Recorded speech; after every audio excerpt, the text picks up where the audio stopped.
Satu kisah kemudian beliau datang ke Taif. Tiba-tiba berdakwah dilempari sampai keluar darah di keningnya. Sebagian giginya kemudian mulai tanggal, kakinya sudah mulai terluka sampai Zaid bin Harithah tidak kuat menjadi tamengnya. Kata beliau, "Ya Rasulullah, kita berteduh kemudian di satu tempat. Saat berteduh dalam naungan pohon, tiba-tiba turun malaikatul jabal, malaikat penjaga dua gunung. Sampai mengatakan, 'Ya Rasulullah.' Saking merasakannya penderitaan Rasulullah sallallahu alaihi wasallam, malaikat turun sampai mengatakan, 'Ya Rasulullah, angkat tanganmu, mud yadaika ila sama, angkat tanganmu ke langit. Is'alullah, mohonkan kepada Allah supaya saya angkat dua bukit Taif untuk menghimpit manusia-manusia yang tidak punya sopan santun ini. Saya himpit mereka.' Apa kata Nabi? 'La, mohon jangan angkat. Fa innahum qaumun la ya'lamun.'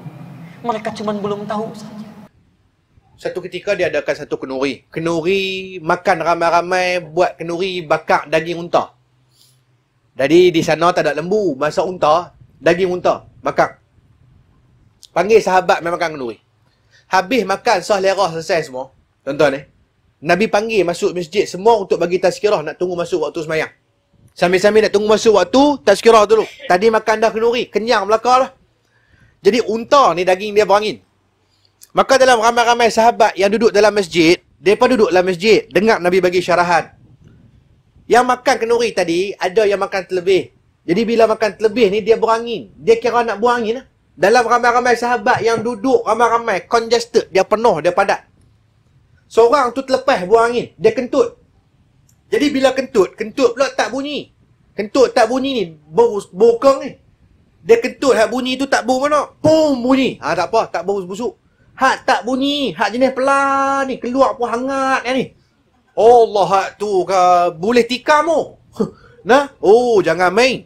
Jadi dalam majlis ilmu tu, seorang sahabat telah buang angin cara pelan-pelan. Bila buang angin, aroma dia pi ke semua. Orang pakat bau. Bila orang pakat bau, gelisah habis Duk tengok hang aku, duk cari. Ram jadah mana orang kentut gambar ni? Duk cari. Sopa kita lah. Ni mujur duk kawasan terbuka ni. Entah ni. Ni berapa ramai hak buang angin, aku tak tahu dah ni. Entah ni. Cuma nak habang lah, orang kentut ni, dia banyak taktik. Kalau kita duduk lagu ni kan, duduk, papan punggung kita dilapik dengan kursi, tak boleh buang angin. Tak boleh. Pasal dia terlapik. Dia nak buang juga, dia kena angkat punggung dia sebelah. Nampak? Sebab tu kalau jenis duk orang sebelah duk buat tanya jam ke apa, jam pergi apa? Jangan jaga. Dia bukan takat tanya saja tu. Dia kentut kali tu. Jangan main-main. Orang hak mengaji apa kan, dalam masjid duk bersila, dia tak buat kitab. Tak buat kitab. Kalau dia angkat lagu tu, takut orang kata memang dah kentut. Tapi dia buat tanya, muka surat berapa? Cik, muka surat berapa di mulut? Kot bawah pun keluar. Tak kira nanti bau ya. Kena pula makan petai buah kenuak mampu. Oi, akai jenuh orang kentut ni. Hak jenis bawa motor dah. Orang motor kentut. Dia kalau duduk atas seat lagu tu, dia tak boleh kentut. Pasal seat motor tu tahan muka dia. Melainkan dia jenis naik sekerat sebelah tu. Punggung sebelah duduk atas seat. Jenis orang panggil naik motor pasien kentut. Naik RZ korek blok apa semua kan. Duduk tu. Tu pasien kentut tu. Kadang dia berdiri. Bini duduk belakang. Dia nak terkentut, dia kena berdiri. Dia pun berdiri. Dia tanya, "Mak hang mana rumah kawan tu?" Cik tanya mana rumah kawan tu. Padahal dia lepas depan muka bini dia. Jahat. Ada kain belakang.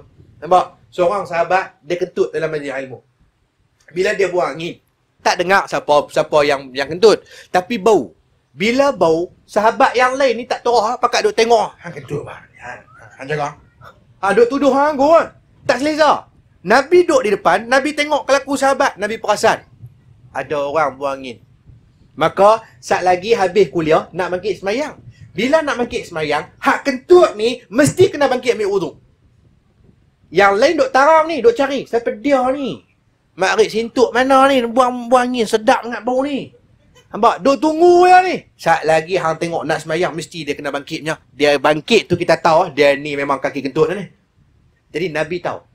Nabi buat guna. Nak jaga maruah sahabat ni, tuan-tuan, Nabi habis kuliah, Nabi kata, siapa yang makan daging unta tadi, bangkit, falyatawadda. Pergi ambil wuduk ni. Nabi kata, nahnu na'kululah. Wahai Rasulullah, kita semua makan daging unta. Kalau lagu tu, kita semua bangkit. Bangkit ramai-ramai. Selamat, kawan ni tak kentut. Oh, tuan-tuan ni seronok kambing kau masih tu dia. Selamat ni. Pakat bangkit ramai-ramai. Tak tahu siapa. Ketika Muhammad berumur 5 tahun. 5 tahun terlalu kecil. Abu Talib seorang peniaga, nak menjaga, nak memelihara, beri makan kepada anak-anak yang ramai. Dia pula keluarga besar, maka dia hendak berniaga ke Syam, Syam Syria.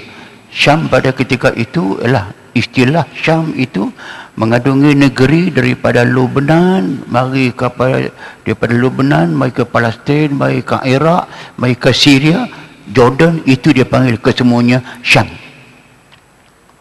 Maka Abu Talib menjadikan suatu rombongan perdagangan untuk pergi berniaga ke Syam dengan kawan-kawan dia. Dia beritahu kepada kawan-kawan dia, kita akan bertolak besok, bertolak, dan dia membawa bersama dengan Muhammad Al-Yatim, baru 5 tahun umur. Dibantah oleh anggota rombongannya kerana kita bukan nak pergi berkelah, bukan nak pergi main, nak pergi berniaga jauh di padang pasir, berjalan nak merentas mungkin sampai berbulan-bulan, bawa budak dia banyak masalah. Dia boleh tolong apa? Menyusahkan kita sahaja. Abu Talib jawab, kamu lupakah waktu kita kekeringan air dahulu? Kamu lupakah waktu kita nak mati dahulu? Baru-baru ini binatang telah mati ke semua.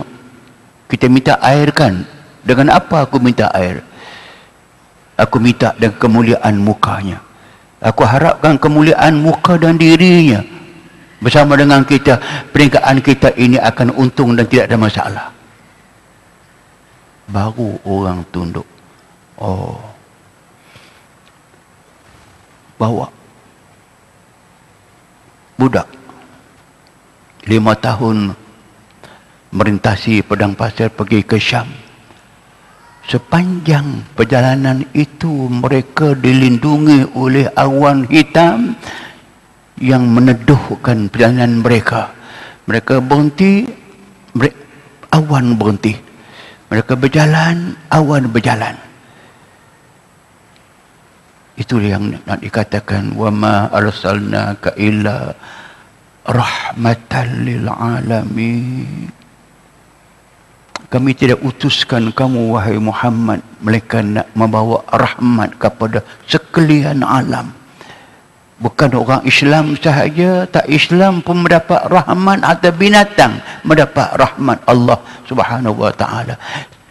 Tadi tak rahmatkah keberkatan mukanya menyelamatkan satu kaum mati kelaparan, hujan turun semata-mata dengan biwajhihil karim. Nikmat yang terbesar diberikan oleh Allah Subhanahu wa taala kepada kita ma'asyaral insan. Pemberian hadiah yang tak ternilai harganya karena terlalu tinggi, yaitu diutusnya Nabi Muhammad sallallahu alaihi wa ala alihi wa sahbihi wasallam, yang mana Allah Subhanahu wa taala di dalam Al-Qur'anul Karim menyuruh kepada kita umat manusia mengingati nikmat yang diberikan oleh Allah Subhanahu wa taala.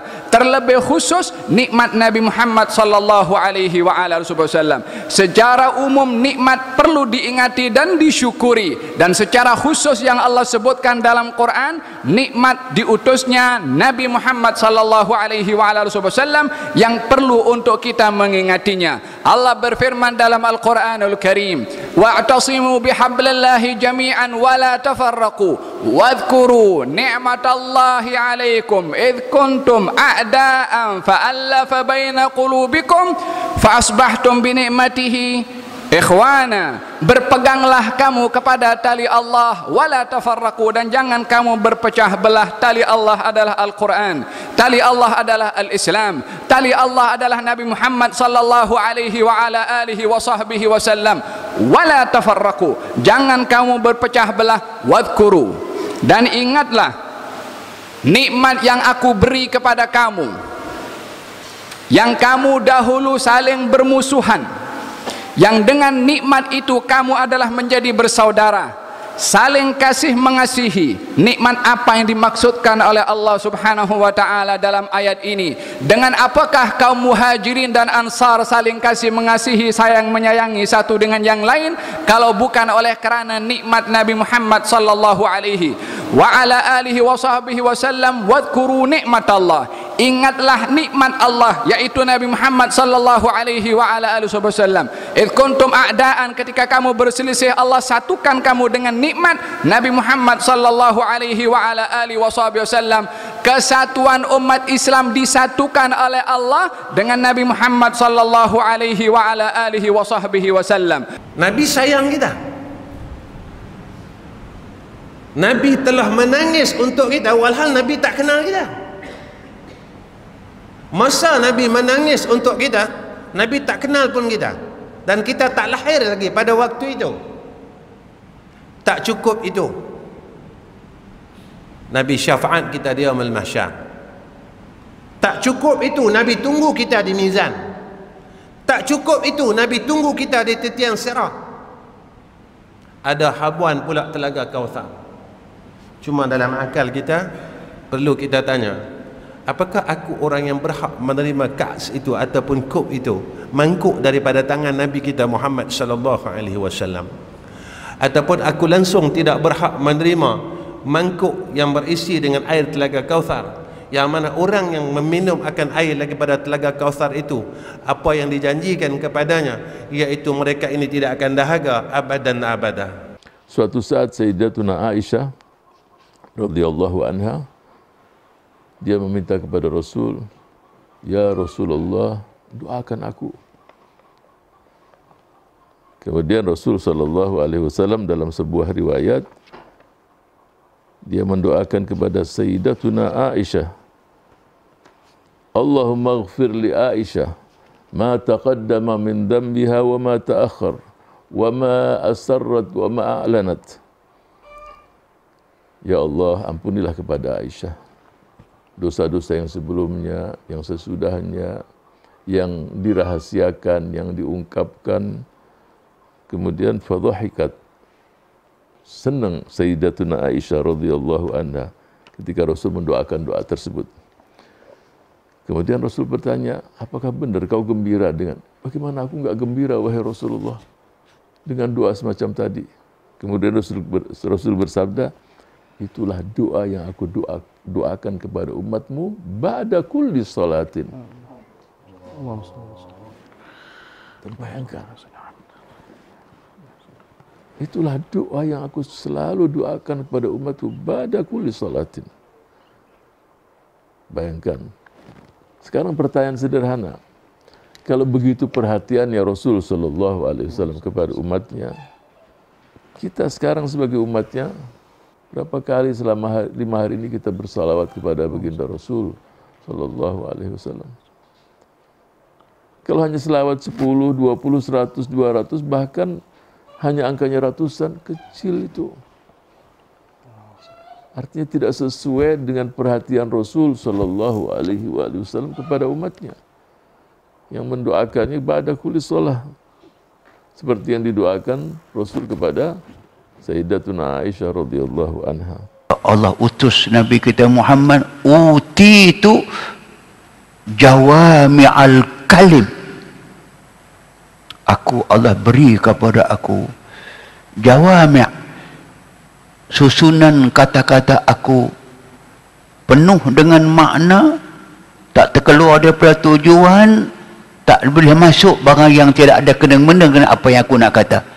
Jami'un wa mani', indah bahasa, tidak pernah silap, cantik kata-katanya yang tidak pernah ada perkataan yang sia-sia. Tengok macam secara spontan Nabi menyebut kepada Abu Dzar Al-Ghifari. Satu hari Abu Dzar seorang sahaja datang berjumpa dengan Nabi. Abu Dzar Al-Ghifari, sahabat yang terkenal, datang menghadap dengan Nabi. Ya Rasulullah, qul li syai'an ahfazuh katalah kepada saya sesuatu yang boleh saya hafal untuk saya beramal. Terus keluar, ya Aba Dar, ahkimis safina fa innal bahra amiq, istaksiriz zad fa innas safara tawilu, khaffif zahrak fa innal aqabata ka'udu, wa akhlisil amal fa innan naqiba basiru. Datang minta nasihat, aku hafal, aku nak beramal dengannya. Keluar nasihat walaupun seorang. Dia tahu aku cakap ini walaupun seorang akan sampai kepada umat aku ke semua sekali. Apa dia hadis sahih Bukhari ini? Dia kata ahkimis safina, perkemaskan, perkuatkan jentera hidupmu, bahtera hidupmu, perkemaskan, kerana lautan yang akan kamu tempuh, penghidupan yang akan kamu tempuh, penghidupan yang geloranya lebih teruk daripada gelora laut yang dalam. Tengok makna dia. Ahkimis safina, ahkim, perelok, perkemas dan perbaiki bahtera hidup, kerjaya hidup kita, dengan ambil yang merosakkan, yang tidak beruntung dunia dan akhirat. Jangan cari kerjaya yang untung dunia sahaja, rugi di akhirat. Jangan cari rezeki untuk faedah sekejap, saya tak kira faedah yang panjang. Ahkimis safina, perkemas cukup-cukup bahtera hidup kamu, kerana bahtera ini akan mengharungi fa innal bahra amiqu, laut yang akan kamu terojah, tergejah, laut yang geloranya bukan kepalang. Dalam makna hebat persepsi yang Nabi bagi tahu kepada Abu Dhar. Satu. Yang kedua, istaksir zad fa inna safara tawilu, jangan berhenti, tambah dan perbanyakkan bekalan. Jangan berhenti mencari bekalan, jangan cukup dengan apa yang ada. Istaksir, isikan, muatkan dalam kapal tadi itu sebanyak-banyak bekalan. Fa inna safara tawilu, kalau bekalan kamu tidak banyak, kamu nak hidup macam mana dalam safar yang tawil? Istaksir zat, cari sebanyak-banyaknya. Khaffif zahra fa innal aqabata ka'u. Tengok bahasa dia, khaffif zahra fa innal aqabata ka'udu. Bukan sebagang bahasa Arab, bukan sebagang nak buat makna tu. Khaffif zahra, ringankan belakang kamu. Nak ringan belakang macam mana? Sambung. Fa innal aqabata ka'udu, bukit yang menghalang kamu, yang kamu kena naik, bukit itu amat-amat curam. Maksudnya makna yang cukup dalam. Jangan kamu tanggung beban dunia sampai kamu tidak terbawa beban itu, kamu tinggalkan persiapan kamu untuk kembali kepada Allah. Jangan penting sangat dunia ini sampai kepada peringkat kamu tidak boleh mendaki, tak boleh tunaikan kewajipan keduniaan, kerana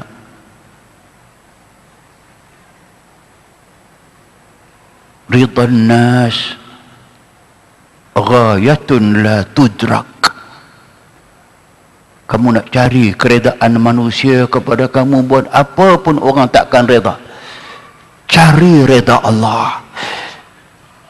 kamu akan segera dapat. Gunung yang akan kamu daki itu boleh kamu daki kalau tidak ada beban berat dunia.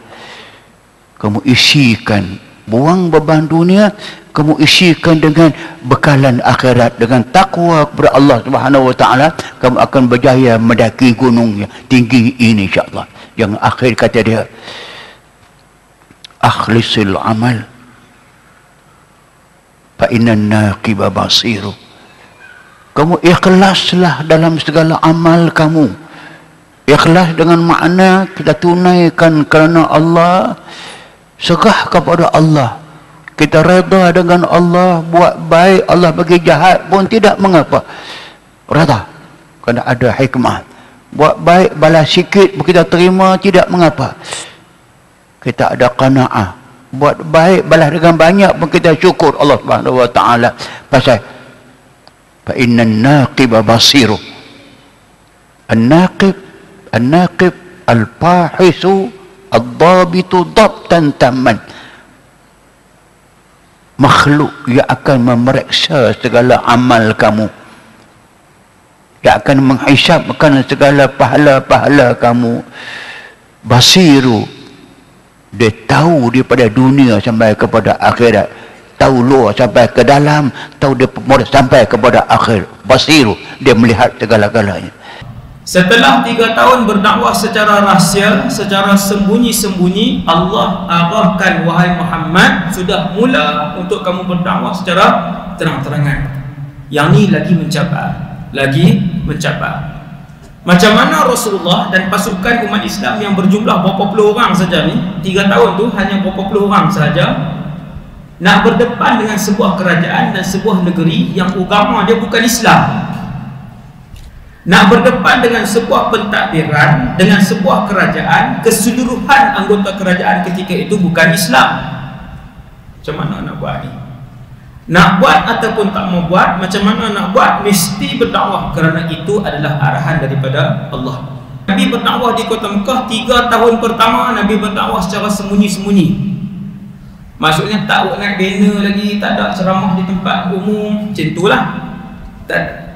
Nabi berdakwah daripada rumah ke rumah secara sembunyi. Dia panggil dakwah sirriyah. Dakwah sirriyah, dakwah secara sembunyi selama 3 tahun. Dan perkembangan dakwah di kota Mekah sangatlah perlahan. Selepas 13 tahun berdakwah, jumlah yang masuk Islam tak sampai 250. Selepas 13 tahun, sangat perlahan. Surah Al-Hijr ayat 94, a'udzubillahi minasyaitonirrajim, fasda' bima tu'maru wa a'rid 'anil musyrikin. Kita pun faham, Allah mengarahkan untuk Rasulullah berpindah daripada keadaan berdakwah secara rahsia, sembunyi, kepada berdakwah secara terang-terangan, umum kepada masyarakat. Aku pesuruh Allah, bercakap terang-terangan, umum di hadapan masyarakat Quraisy terang-terangan. Allah pilih aku sebagai Nabi akhir zaman untuk mengajak kalian. Ayat ni. Kita sama-sama lah amalkan sunnah Nabi. Selain daripada kita berselawat, nak tunjuk rasa cinta sayang kasih kita kat Rasulullah, tak cukup dengan selawat, kita kena amalkan sunnah Nabi SAW. Nah, jadi tuan-tuan, mudah-mudahan kita bangkit esok di akhirat di belakang Rasulullah SAW. Kerana di dunia ni kita tunjuk dah rasa sayang kita, sungguh-sungguh sayang. Nak sayang ni kena kenal dulu. Maka kalau kenal barulah timbul rasa sayang dan cinta. Kalau tak kenal, tak usah pemohong. Kalau tak kenal, dia takkan sayang. Macam mana bini kita, kita sayang pasal apa? Pasal kita kenal. Tak kenal mai kok nak cerita nak sayang dan sebagainya. Kena kenal dulu Rasulullah melalui sirah-sirah, melalui hadis-hadis baginda, barulah timbul rasa sayang dan rasa nak berkorban untuk Rasulullah SAW. Pengorbanan yang Nabi buat ni besar sungguh, kita hargai tuan-tuan, barulah iman kita ni sempurna.